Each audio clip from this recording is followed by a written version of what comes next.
Vincent,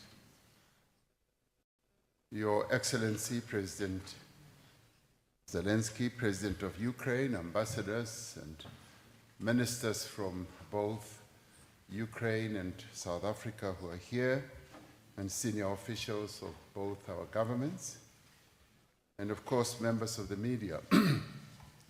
It is Vincent.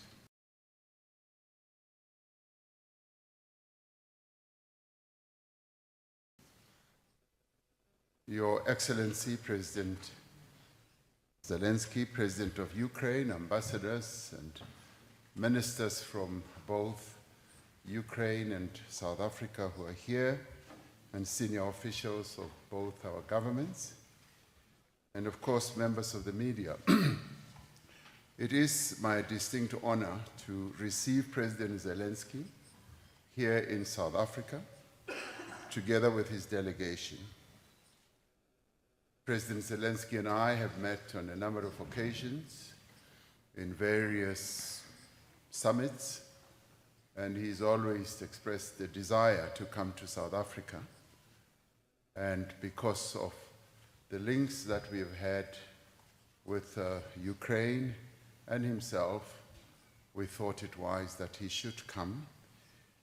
This official working visit reflects our shared commitment to enhancing bilateral relations between our two countries for the benefit of our peoples.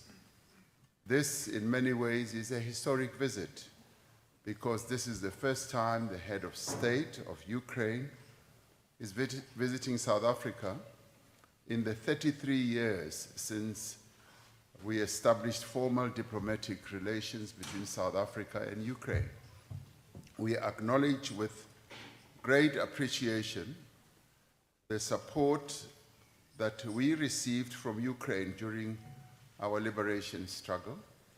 We recall that a number of exiled South Africans received training in education in Ukraine in a number of fields and areas.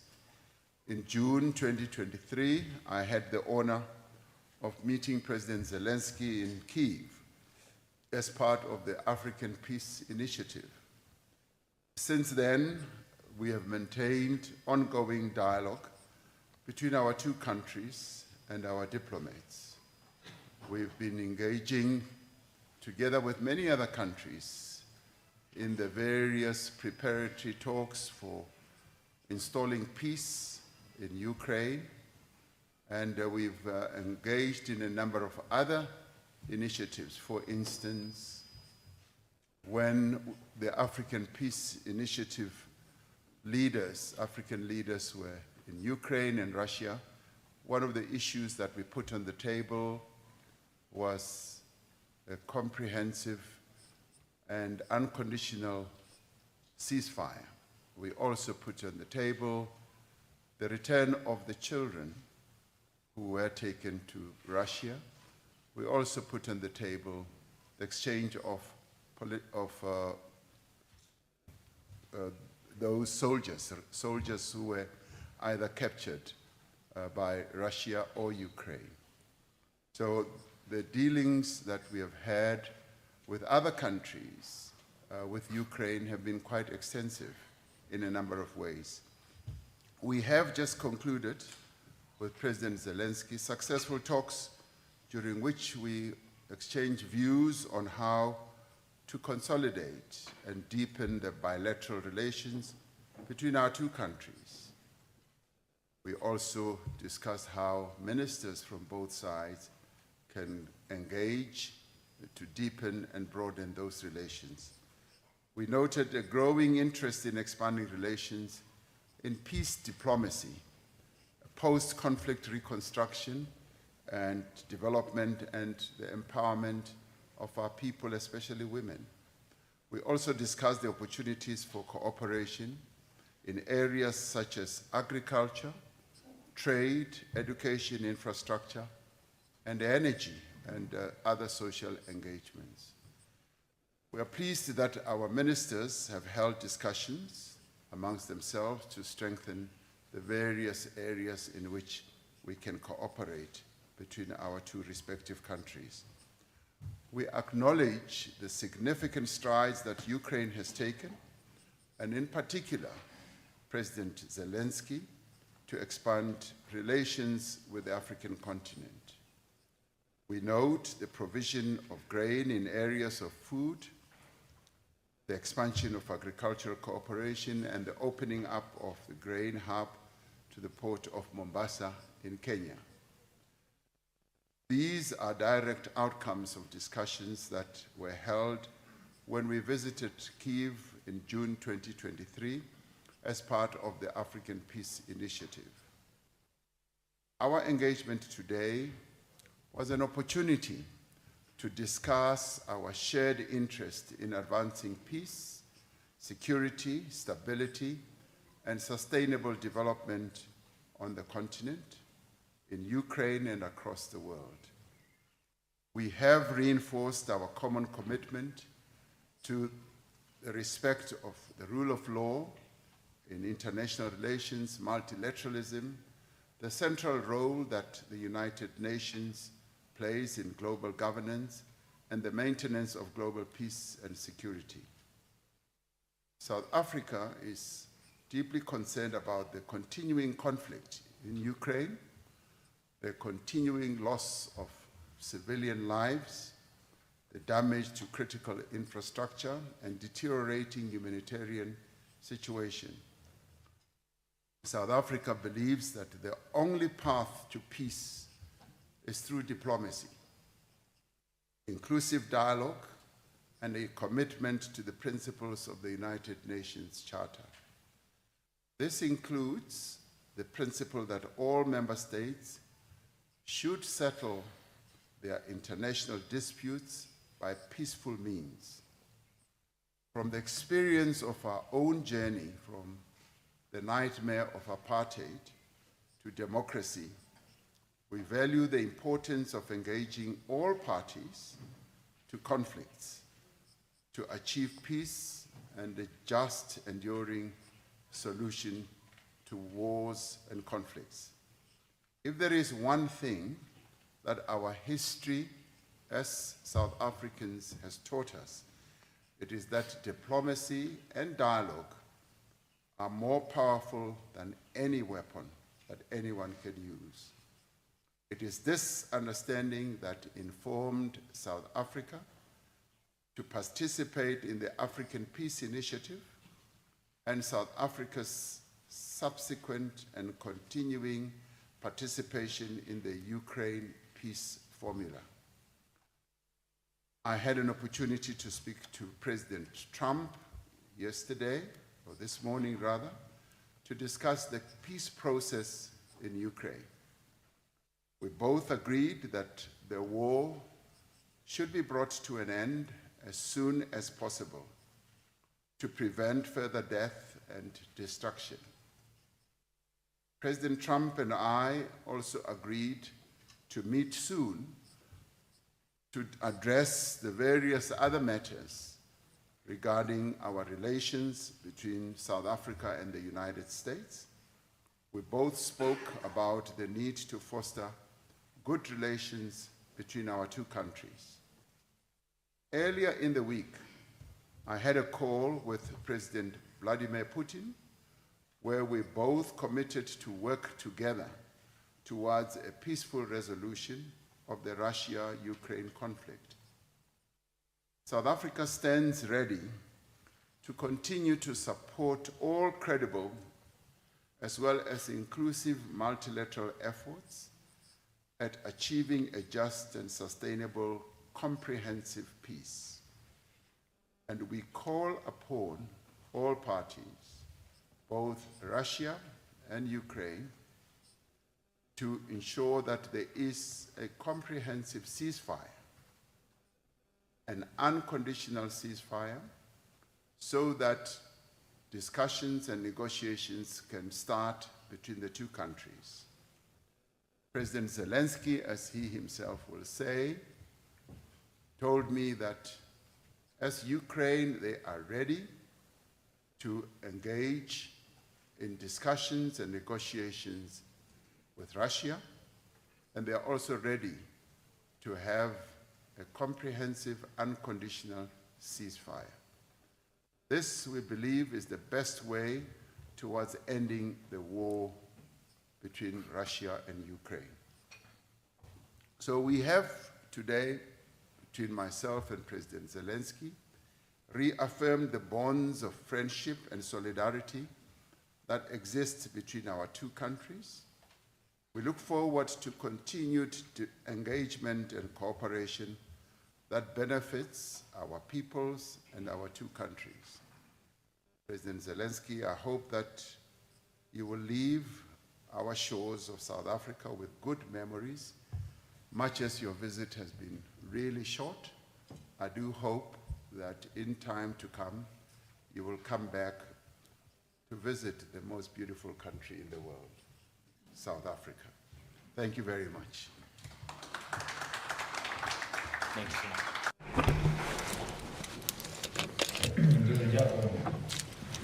Thank you indeed. Dear Mr. President, Mr. President Ramaphosa, dear those attending this venue, dear team members, dear media representatives, it is an honor to me today to pay a visit to your nation today, still more that it comes on the eve of the Freedom Day, a festivity that truly reflects the core values of your nation. This is what unites us together, our will for freedom, for independence, for equality, for respect. These are all values understood in every corner of the world. We are fighting for our freedom in this full-scale war for more than 3 years. We are fighting against the occupation by Russia, against our people being prosecuted. There will again any sort of denigration of our people by the aggressors. We have a very fresh Russian attack this day. This morning, more than 200 aerial targets, missiles, ballistic missiles, attack drones. Unfortunately, we have got losses, destruction, the capital, in other localities. In all of the regions of Ukraine, more than 80 people were wounded in the strikes. Unfortunately, we have people killed in Kiev, a boy and a girl, 21 and 19 years. They were siblings, so my sheer condolences to everyone who sustained losses. While I'm talking here, the recovery works continue. Because of that, I decided to shorten my visit to your beautiful country, but I do leave my Minister of Exterior to express our sheer respect and have all the meetings that had been planned, the meetings that are deemed very important at the level of our ministers, those meetings with opinion leaders, with studentship. We are thankful for your support of Ukraine, for you sharing our understanding that this war has to be ended as soon as possible. This was our primary topic to discuss with President Ramaphosa when he had been on a visit to Ukraine. I remember him saying those very important words about the need to reach a ceasefire as soon as possible, an unconditional ceasefire. I agreed to it. I said that everything depends on Russia's intention and desire, because it is in Moscow where they have to make a decision on silence, making relevant orders to the Russian army. You know that this year, the Eastern time, we had this opportunity of a ceasefire. We were absolutely ready for it.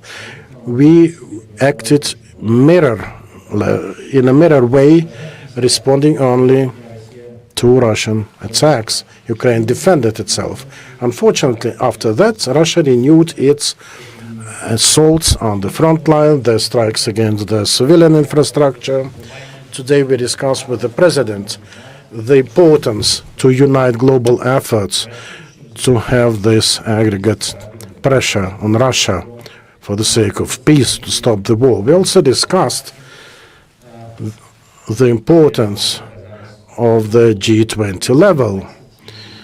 South Africa is presiding in G20, and G20's role in the defense of peace can be much greater. We strongly count on that.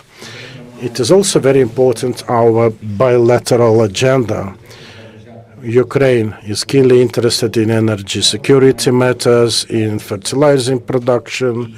We have strong results in defense production and defense technologies. We are ready to work with partners on that. We are ready to work with the South Africa to build more modern production facilities in your country for better resilient power sector. Ukraine offers the South Africa to have a joint mineral hub to produce and transport fertilizers to support the whole of your region. There are potential projects in the agricultural sector. These can lead to better bilateral trade results between Ukraine and South Africa. We are ready to work together to create modern security systems for such facilities like your national parks, urban environment settings, new technological advancements in the area. We are ready to talk on that. We are also ready to work together to drastically increase power generation in your country, from atomic energy to the renewable one. Affordable energy is always contributing to economic growth, and I already tasked my professional team to look into a joint strong project between our countries.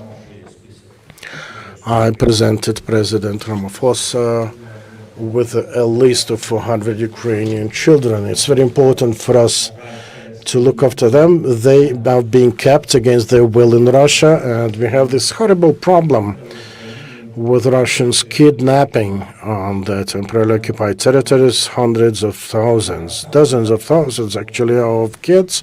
We need to get them back.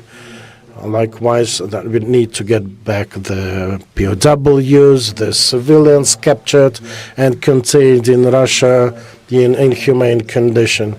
South Africa is a co-leader of a global coalition to bring Ukrainian kids home. I truly hope that President Ramaphosa will help us to bring them home indeed. I'd like to thank you for this visit, for the opportunity to meet you. We strongly believe that the President, the South Africa, all other partners in Africa will help us to stop Russia, to force Putin to engage in the full-scale ceasefire. Thank you. Glory to Ukraine. Thank you very much, Your Excellencies. We'll now open the floor to questions. We had agreed that we'll take 3 questions from the South African side, 3 questions from our international colleagues. And the first question will go to Ms. Jones from the BBC. If you could please introduce yourself.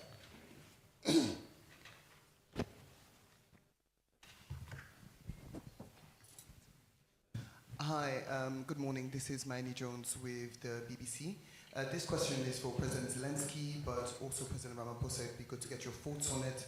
Do you think that this night's attacks on Kyiv by Russia were deliberate, tied to your visit here? And if so, why? We'll take another question. Sophie? Can we please get the mic to the front? Thank you. Thank you, Sophie Mkwena from the South African Broadcasting Corporation. My question is directed to President Zelensky and President Ramaphosa. the issue of the peace process has been a thorny one with different interest groups in terms of regions and countries.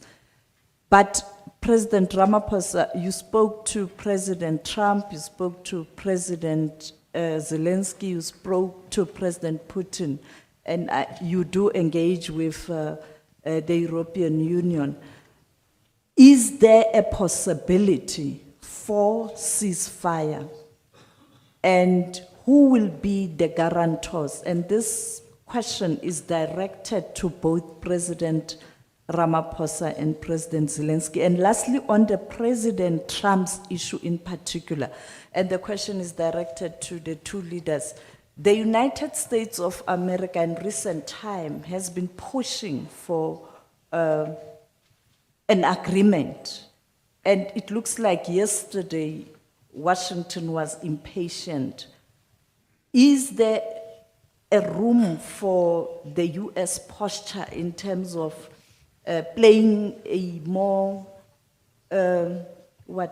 productive role to assist and to both leaders? Thanks. Okay. Thank you very much. We will take those first two questions, Your Excellencies, starting with President Zelensky. Okay. Yeah. Thank you indeed. Every such attack is not an isolated event. Unfortunately, this is something that is happening from time to time. The Russian attacks come every night. 100, 120 Iranian shaheeds or some similar long-reaching drones are being used by Russia every night. To say that more than 100 targets they have each night adds here all sorts of missiles, the ballistic ones included. So unfortunately, I would not try to tie any specific attack to any specific event. This attack of today's night was one of the complex ones, one of the most outrageous. If I'm not mistaken, 215 attack drones, ballistic and other missiles were launched against the civilians, the civilian infrastructure. So a serious strike. What it was linked to, I think, to link it to my visit to the South Africa, I wouldn't do it because, surely Putin doesn't like Ukraine's presence in Africa, and surely he doesn't want Ukraine to build any good, primarily humane, also economic relationships with countries on your continent. Russia has always tried, not just on the African continent, but also on other continents in Latin America, everywhere, practically. They've been trying to be exclusively present. In your country, elsewhere, this is their policy of theirs. The question if one allows it or not, it's a matter for each country to decide. We, from our side, we are not, pretending to be exclusive. We are just willing to have good neighborly productive relations with your country. This is the sense of competition. This is the sense of freedom. In my view, this is the principle behind common sense. You choose life. People should be free to live where it's most comfortable for them, where they feel they have shared values. You fought for your principles. You've got huge victory. This is what we are also doing. Also, in whichever direction, we should be free to decide who we want to cooperate with, to live together. Because of that, we are defending just our own rights. Meanwhile, Russia, understanding that Ukraine is fighting for its rights, exerts pressure on us, on the United States. This is what I link the recent strike with.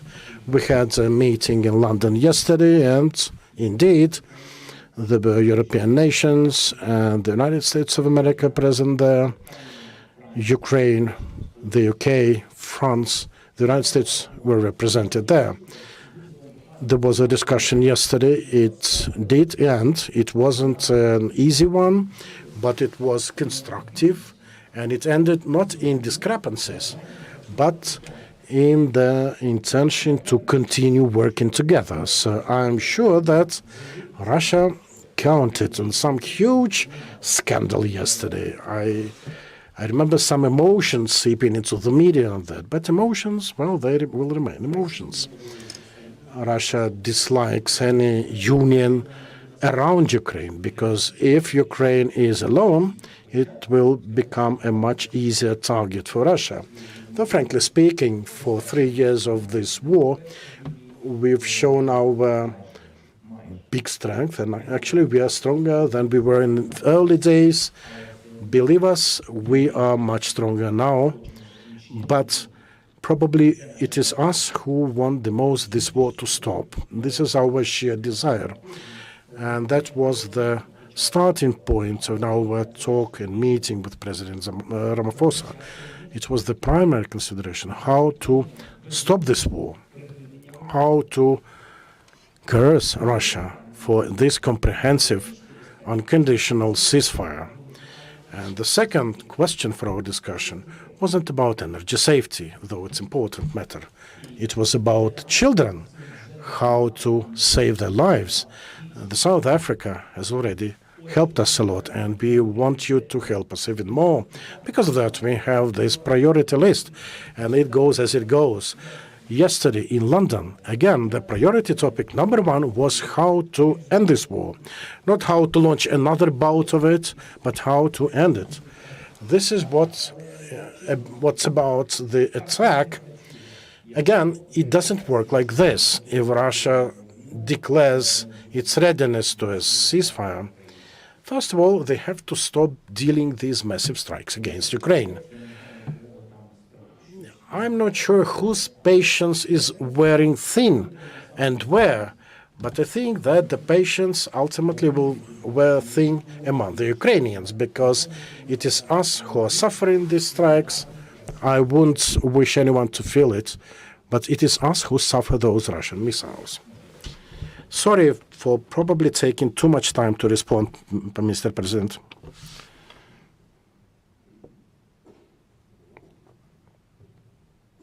Every act of war is horrible. It is awful. And I would not attribute the attacks that happened in Kyiv to President Zelensky's visit here, because the war manifests itself in many ways and at any time. And that is why we're calling for an end to this war. This is a war that has not only affected Russia or Ukraine, it has also affected a number of other countries. That is why the African Peace Initiative leaders went to Kyiv and Moscow to plead for war and to call on the leaders, to plead for the end of the war rather, and to call on the leaders to sit around the table and negotiate the end to this war. All wars do come to an end, and it depends at what stage they come to an end, and we say it should be sooner rather than later, because the continuation of this war continues to wreak havoc, destruction of lives, infrastructure, economies of both countries are negatively affected, and indeed it affects trade between those two countries and many other countries. And it is therefore important that this war should be brought to an end, and it is a good signal from President Zelensky that Ukraine is agreeable to a ceasefire, unconditional ceasefire that is, so that discussions and negotiations can then ensue. This, we believe, is a very positive signal that should be embraced.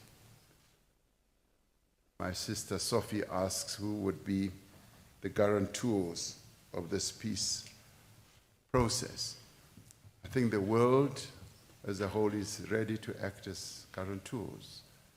We as South Africa would be willing to play our role in supporting the peace process between Ukraine and Russia.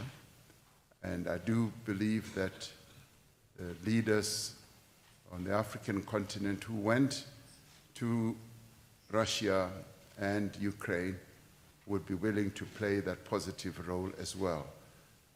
For us, it is important that this war should be brought to an end, and we would like to see an agreement, first for a ceasefire, and secondly, to bring the war to an end completely. You ask, is there room for the US to play a productive role? I do believe that yes, the United States, indeed Europe, and of course the African continent would be willing and prepared to play a productive role. And this is what we as South Africa are also prepared to do. We've been tangentially involved in this whole process of seeking to bring about peace between the two countries, as we have participated in a number of initiatives, starting off with the building peace, as well as dealing with issues, what other people may think are mundane, like the return of the children. We've been dealing with that as South Africa, so in many ways we are involved in ensuring that there is a peace process that is effective between the two countries. Thank you. Thank you very much. Kate Bartlett. Yes, thank you very much. First of all, President Zelensky, do you have any Just comment? an intro, Kate. Please introduce Oh, yourself. NPR asked whether do we agree that Ukraine may have to cede territory. That I see as something that amounts to a precondition. And I think what we should focus on is that there is a willingness and a commitment from Ukraine for an unconditional ceasefire. An unconditional ceasefire sets a very good and positive tone to negotiations to commence. It is a confidence-building measure that should be a key ingredient in a negotiation process. So I see this as a great progress. When I last met President Zelensky in New York on the side of the United Nations General Assembly, he was grappling with this whole question of, say,